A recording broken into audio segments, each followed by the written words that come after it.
이 시간에는 욥기서 1장 1절로 5절을 중심으로 해서 가정개혁의 결과라는 제 말씀 상고하는 가운데 피차의 은혜 받기를 원합니다.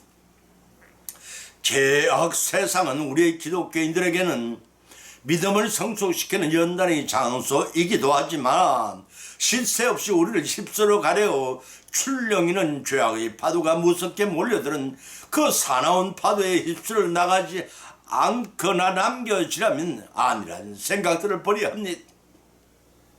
하나님이 항상 보호하시기 때문에 나는 예외라 생각을 버려야 합니다. 햇빛과 단비가 악인과 의인의 구분 없이 모두 내리게 하는 것처럼 하나님의 은혜는 우리 모든 사람들에게 휩쓸려 가지 않을 기회를 주십니다. 기회를 주었습니다. 젊은 부자 관원처럼 재물 때문에 구원을 포기하는 어리석은 자가 되어서도 안 됩니다.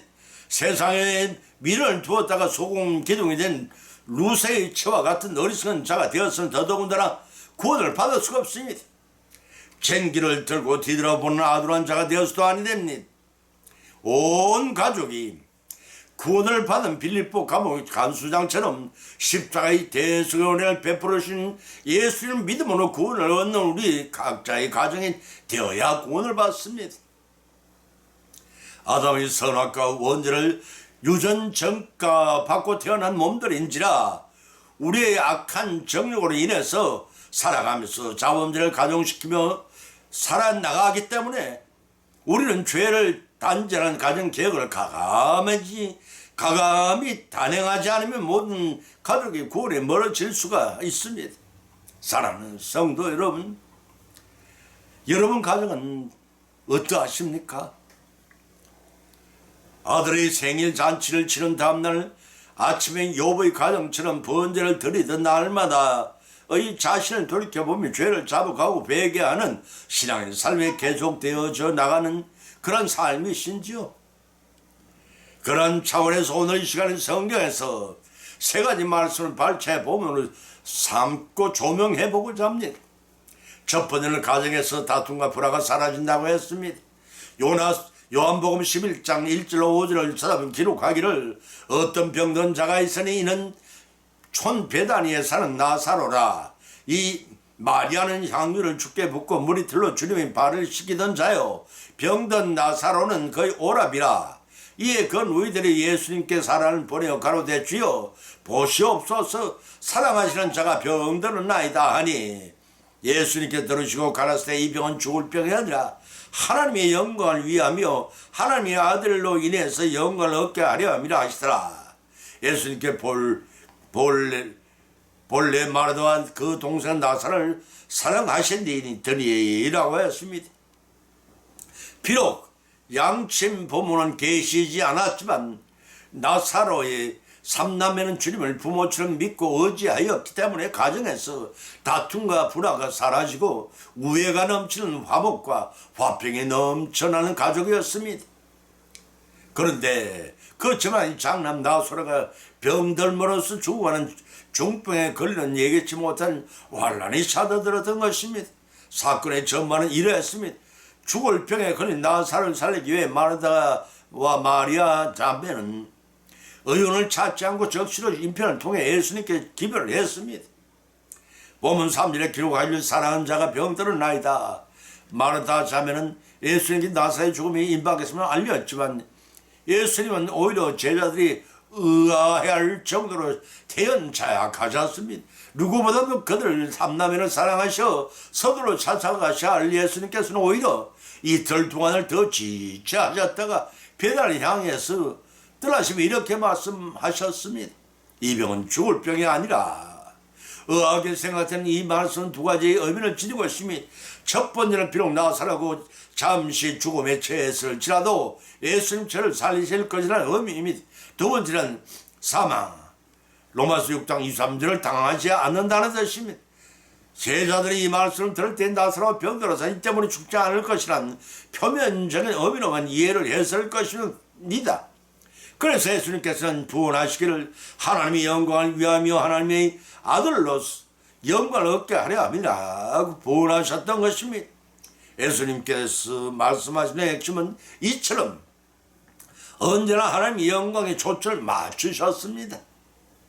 자신이 행하는 일 속에서 하나님의 권능과 지혜와 은혜가 나타나길 늘 의도하셨습니다. 요한복음 7장 16절로 18절의 말씀입니다.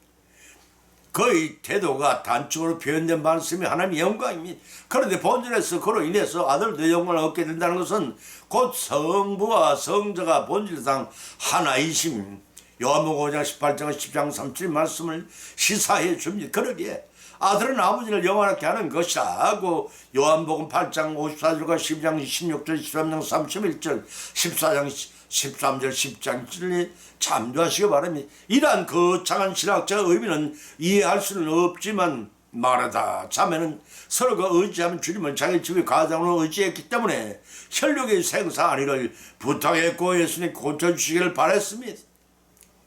조실부모하고 자란 그들인지라 육신적인 사랑과 영적인 사랑 가지고 예수님을 의지하며 사랑하였고 가정의 모든 죄와 사랑 주님께 은혜를 드렸습니다. 주님은 사랑, 자신의 뱃속에 쌍둥이를 태어난 두 아들 중에서 막내 아들을 편애한 리브가나 맏아들을 편애한 이삭과는 다른 모두를 똑같이 베풀어주는 그 사랑이셨습니다. 햇빛과 담비를 악인이나 의인에게 차별대한 죽음 모두 골고루 내리시는 사랑이 있었습니다. 때문에 그 사랑은 형제간에 시기와 질투가 일어날 수 없는 사랑이 있었습니다. 그 사랑을 받으면서 절대적인 믿음으로 오로지 주님을 향해 해바라기처럼 바라보며 성장해 나가는 나사로운 삼남에게 주님은 보상하셨습니다. 결론적인 것이지만 상하이 시방이지라 하루만 지나도 시체는 썩게 되면 냄새가 납니다. 죽게 된 썩고 냄새가 납니다. 그런데 죽은 지 사흘이나 된 나사로를 살려주는 예수님의 이정을 통해 나사로의 남매는 더욱 예수를 믿고 의지하게 된 것입니다. 그런 나사로의 살리신 부활의 영생을 있음을 본보기로 보여주신 예표적인 사건이기도 합니다. 이러한 순간 예수님의 사랑은 십자가를 통해서 인류 구속 사를 더욱 휘정적인 사랑으로 나타내신 것입니다. 이와 같이 한 마음으로 한 뜻으로 주님의 인격을 담고 봄마다 서로가 신뢰하고 사랑할 때 화목하고 행복한 가정을 이룰 수가 있습니다. 그것은 가정은 이제 가정개혁의 결과가 어떻게 되는지가 자명해서 그것은 가정의 다툼과 불화가 사라진다는 것입니다. 성자 하나님께서 성부 하나님의 명에 따라 십자가의 순한 사에게 순종하심으로써 인류 구속의 생적인 큰 사랑을 베푸신 것처럼 우리도 주님의 말씀에 순종함으로써 한없는 사랑과 은혜를 받고 영생 축복을 다 받고 누리시는 성례의 여성에 되시기를 예수님의 이름으로 축원을 드립니다. 두 번째는 가족의 구원과 영생을 얻는다고 했습니다. 디모데후서 1장 5절을 찾아보면 기록하기를 이런 네 속에 거짓이 없는 믿음을 생각함이라. 이 믿음은 먼저 네 외조모 루이스와 네 어머니 유니게 속에 있더니 네 속에도 있는 줄을 확신하노라고 기록하고 있습니다. 대를 이은 믿음은 아브람, 이삭, 야곱의 3대를 연상케 할 말씀입니다. 구약의 아브람 3대와는 달리 신약에서 외조모와 어머니 신앙 계를 이은 디모데를 조명하고 있습니다. 부계와 모계의 혈육 중에서 고모 쪽보다는 모성을 더 느끼게 되는 이모 쪽 사랑이 더 강한 것으로 느껴집니다. 어머니 계열이기 때문인지 모르겠습니다. 부모님 사도 바울도 로마 감옥에서 죽음을 앞둔 상황에서도 신앙의 양자 디모데를 격려하고 그를 위해 기도하는 가운데 디모데의 외조모와 어머니를 통한 신앙 계들에 관해 언급하고 있습니다. 자신의 임종이 임박한 가운데서도 사도 바울은 부성애적인 격려와 기도를 하고 있는 것도 영적 아들에 대한 사랑이었습니다. 외할머니 로이스와 어머니 유니게의 믿음이란 대를 이은 마음으로 안고 무릎을 안치고 생활 속에 녹여들어 자연스럽게 정해지는 따스한 체온의 애정이 깃든 하나님의 사랑이었습니다. 그 대를 이어 내려오는 하나님에 대한 내린 사랑은 이해 타산이 없는 것입니다. 너무나도 자연스러운 당연한 신앙의 계대였습니다. 심신 산골 골짜기에 흘러내린 물처럼 너무나도 순수한 사랑으로 정가된 신앙이었습니다. 이런 유아 세례를 받은 디모데에게 계대된 거짓 없는 신앙은 언제라도 있는 그대로의 모습으로 하나님 앞에 나아가 찬송과 영광을 돌릴 수가 있습니다. 바로 우리도 그러한 신앙을, 순수한 신앙을 가져야지 않겠습니까? 대영 제국의 빅토리아 여왕이 여행했던 제 일화입니다. 여왕이 많은 신하들과 여행을 하던 중 갑자기 밀려드는 안개로 길을 잃고 헤매게 되었습니다. 그때 우연히도 그곳 지리에 익숙한 목동을 만나 무사히 궁궐로 돌아갈 수가 있었습니다. 여왕은 도움을 받은 목동의 사리를 하려고 찾아왔으니 이미 목동은 행적이 묘연해졌습니다. 몹시 안타깝게 생각한 여왕은 신하들을 풀어서 그 목동의 겉을 수소문한 끝에 이튿날 목동에 사는 그 신하를 보냈습니다. 계십니까? 여왕이 편지입니다. 라는 소리 놀란 목동의 신도 제대로 신지 못한 채 급히 뛰어나왔습니다. 여왕의 편지를 받아 목동의 손은 떨렸고 그의 심장은 두근거렸습니다. 하날 보잘것없는 나를 일부러 찾아 친서를 보내주시다니, 만일 여왕께서 나를 부르시다면 내가 어떻게 하지? 입고 갈 마땅한 옷도 없고 짐승의 냄새만 나니 이토록 초라한 모습으로 도저히 갈 수 없어. 마음속으로 혼자 말을 하며 이런저런 뇌를 서쪽하는 기쁨과 긴장의 희비 속에서 급히 편지를 열어봤습니다. 그랬더니 여왕의 편지는 목동의 마음을 들여다보는 듯이 간결했습니다. 내게 오라, 지금 오라, 있는 모습 그대로 오라는 것이었습니다. 이 목동의 뒷얘기는 여러분이 상상에 맡기겠습니다. 편지를 개봉하기 이전에 자신의 초라함을 걱정한 목동과 같이 행여 우리도 주님의 부르심에 대해 맡겨진 소명에 대해 나는 부족하고 미흡한데 하면서 주저하고 있지 않습니까? 주님은 우리에게 훌륭하거나 뛰어난 모습을 해서가 아니라 있는 모습 그대로 소명에 임할 것을 말씀하십니다. 그런데 무슨 망신이 있습니까? 내 모습 그대로 주님 앞에 나와 모든 죄를 자복하고 회개하는 생활을 지속해 나가버려서는 나는 물론 온 가족의 구원을 받을 수가 있습니다. 내 친김의 영성한 복락을 어떠로 죄로 얼룩진 것들을 날마다 개혁해 나가야, 회개해 나가야 온전한 구원을 이룰 수가 있고, 이를 위해서는 온 가족의 결단이 필요합니다. 여호수아 24장 15절에 기록하기를 만일 여호와를 섬기는 것이 너에게 좋지 않게 보이거든 너희 열조가 강 건너편에서 섬기던 신이든지 혹 너희 거하는 땅 아무리 사람이 신이든 너희 섬길 자를 택하라. 오직 나와 내 지원 여호와를 섬기느라고 여호수아는 촉구하였습니다. 인정문의 여호수아처럼 바울이 실로와 함께 같이 있는 빌립보 가문의 간소처럼 온 가족이 자청하여 하나님을 섬기는 결단함으로써 구원은 이때를 놓친 일이 없어야 합니다.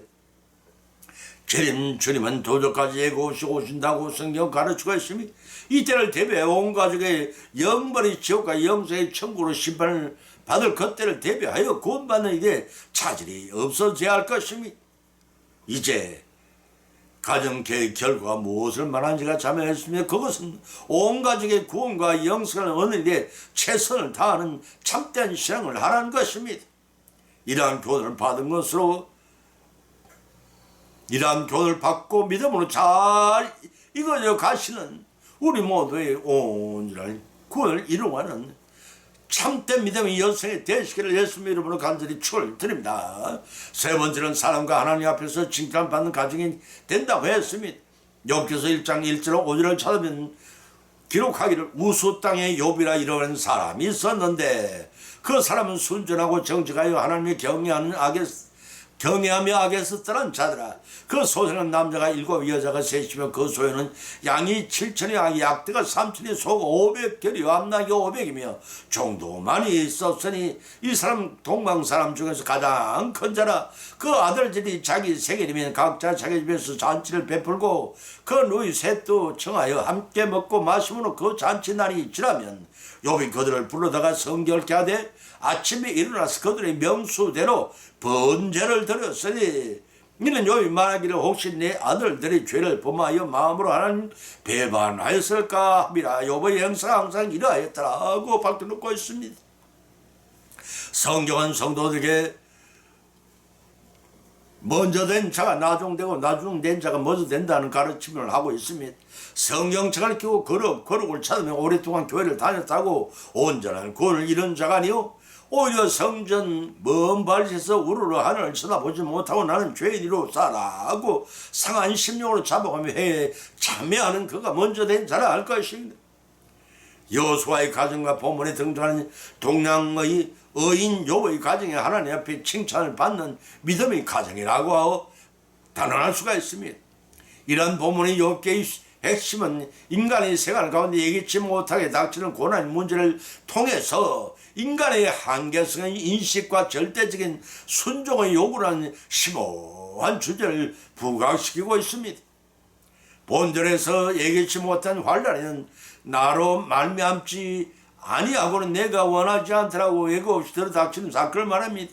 그때를 대비해 성령 찬을 위한 7대 기도를 항상 교훈하고 있는데 그때를 대비해 성경 찬을 위한 7대 기도를 항상 교훈하고 있는데 그 기도 내용은 이러합니다. 첫째는 창세기 25장 21절 사무엘상 1장 10절 누가복음 1장 13절에 4절 잉태를 위해 기도해야 한다는 것이 두 번째는 창세기 10장 18절을 통해 아들의 장래를 위해 기도해야 하고 세 번째는 창세기 20장 27절 29장 49절 28절을 통해 영육간의 축복을 기도해야 되고 네 번째는 창세기 32장 11절을 통해 자녀들의 안전을 위해 기도해야 되고 다섯 번째는 사무엘하 12장 16절과 마태복음 17장 15절 마가복음 7장 6절을 통해서 자녀의 병 고침을 위해 기도드려야 하고 여섯 번째는 역대상 29장 9절을 통해 하나님께 대한 순종과 가업 완수를 위해 기도해야 되고 일곱 번째는 욥기 1장 5절에 기록한 것처럼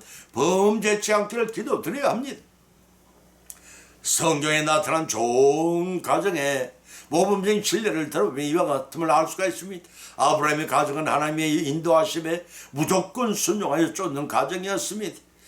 야곱의 가정은 죄악된 생활을 버리고 성결에 힘쓰고 생명과 같은 운물 때문에 다투지 아니하고 이웃사랑을 실천한 가정이었습니다. 여호수아의 가정은 우상을 버리고 온전히 하늘만 섬기는 가정이었습니다. 욥의 가정은 날마다 자녀들이 범죄치 않도록 신앙교육에 힘쓴 가정이었고 사라의 가정은 사가랴의 가정은 하나님의 신뢰 신실에 섬기며 전적으로 헌신한 가정이었습니다. 베다린 나술의 가정이 형제간에 우애하고 주님께 정성을 다한 가정이었으나 고넬의 가정은 경건 생활과 구제에 힘쓰는 가정이었습니다. 루디아의 가정은 말씀을 잘 듣고 전도자를 잘 대접하는 가정이었고 빌립보 가수장의 가정은 온 가족이 하나님을 믿고 주님의 종들을 대접한 가정이었습니다. 루이스의 가정은 자녀들의 대를 이어 성경을 가르치기를 힘쓴 가정이었습니다. 이들 중에서 대표적으로 성경에서 보므로 발찬 욥의 가정은 가장 욥의 자신부터 범사에 경건한 삶을 살았습니다. 행여 자녀들이 자신이 하루를 마친 다음날 마음으로 범죄한 것이 있을 것으로 간주하고 번제를 드리는 삶을 지속해 나갔습니다. 이러한 날마다 정결한 삶을 통해 온 가족이 하나님으로부터 복받는 모범적인 신앙의 삶을 살아나가는 가정이었습니다. 졸지에 심남매와 가축과 전 재산을 다 잃어버리고 아내마저 하나님이 욕하고 죽으란 저주를 했지만 욥은 원인도 알 수 없는 환란에 대해 오히려 하나님을 찬송하기를 내가 못해서 적신으로 나왔은즉 또한 적신으로 그리로 돌아올지라. 여기서 적신은 빨간옷은 벗은 몸을 가리킵니다. 주신 자도 여호와시오 취하신 자도 여호와시네. 여호와의 이름이 찬송을 받으실지니이다.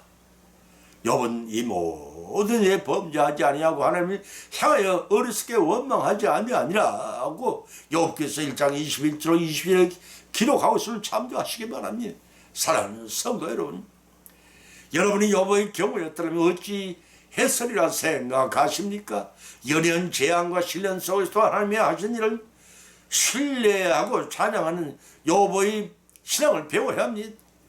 사도행전 16장 25절 바울과 실라스는 비록 감옥에 갇혔을지라도 찬양하는 신앙이 가정이 되어야 하겠고, 데살로니가 5장 18절에 바울이 피력한 것처럼 범사에 감사한 이는 그리스도 예수 안에 너희를 향하신 하나님의 뜻이라는 말씀에 아멘으로 응답한 가정이 되어야 합니다. 이제 가정계획 결과 무엇을 말하는지가 자명해서 그것은 사람과 하나님의 앞에서 칭찬을 받는 가정이 되어 저 천성 하나님 보좌 앞에서까지 성령의 찬양을 올리는 그런 저와 여러분의 복된 가정들이 모두 다 되시기를 예수님 이름으로 간절히 축원을 드립니다. 결론을 맺습니다. 오늘의 본 말씀은 상관한 가운데 피자의 믿음대로 은혜를 받아 또한 세 가지 교훈을 받은 줄 압니다. 첫 번째는 가정 계획의 결과는 가정에서 다툼과 불화가 사라져 화평한 가정을 이루게 된다는 것입니다. 두 번째는 가정 계획의 결과는 가족이 구원과 영생을 얻게 된다는 것입니다. 세 번째는 가정 계획의 결과는 하나님과 사람 앞에서 칭찬을 받는 가정이 된다는 것입니다. 이러한 교훈의 말씀을 가득 받은 것으로 거치지 마십시다.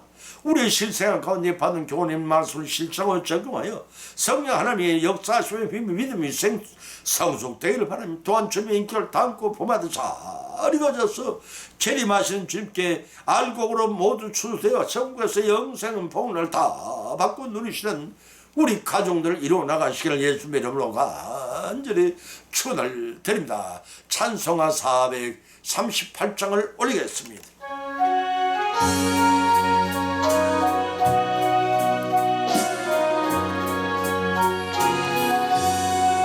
내 영혼이 온종 위로 중한 재벗긴 벚꽃머리 슬픔 많은 이 세상도 천국으로 하도다.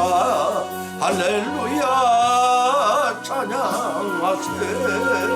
내 모든 죄 사함받고 주님 예수가 동행하니 거짓말 하늘나라.